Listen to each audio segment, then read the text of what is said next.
Last week, I was in a conversation with one of the regular viewers of my videos, and he asked me if wedding photographers ever get bored.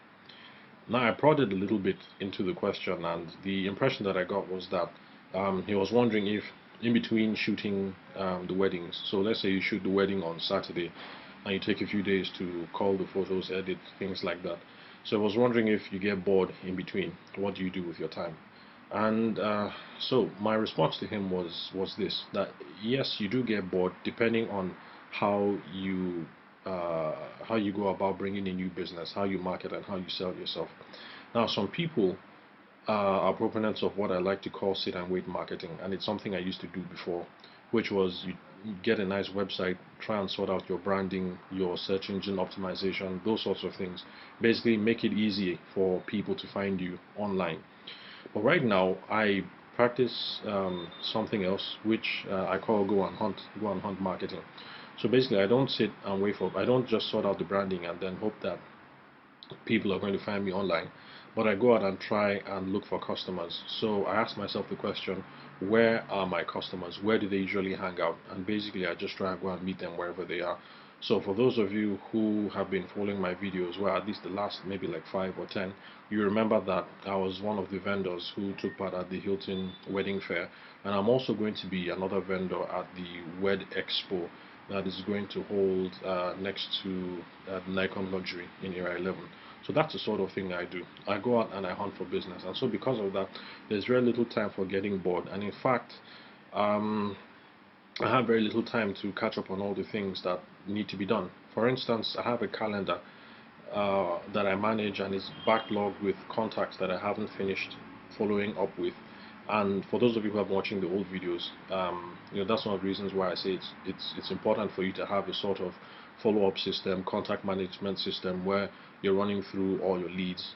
Because if you don't do that, then basically you're leaving a lot of money on the table.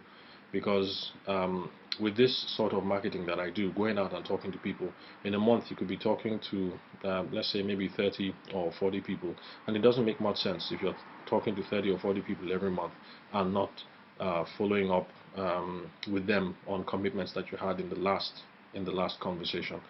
And okay, like tomorrow, I'm going to meet another bride who's getting married in October or November in Makudi, and we're going to be looking at samples, talking about what she hopes to get out of her wedding day photography wise, and then maybe also discuss what it is that she needs for video so that I can see if I can help hook her up with another vendor. So, do wedding photographers get bored a lot? In my own opinion, no. If you have to go out and hunt for your daily bread, because going out and hunting for your daily bread is really, really daunting. Lots of calls to make, lots of meetings to have, sit downs, chat, looking at albums, talking about people's needs and their requirements and things like that. And that takes up a lot of time. In fact, I've tried to change my workflow so that I shoot on a Saturday and by Sunday I'm totally done with everything that needs to be done for the wedding, so that the post production or whatever needs to be done on the back end um, it's not done by me, it's going to be done by someone else. The editing, the designing the books, things like that. So basically, I want to shoot on a Saturday and Sunday, be totally done, so that I can devote Monday through to Friday to my wedding shows, my meetings, going out and talking to people, making phone calls, and that sort of thing.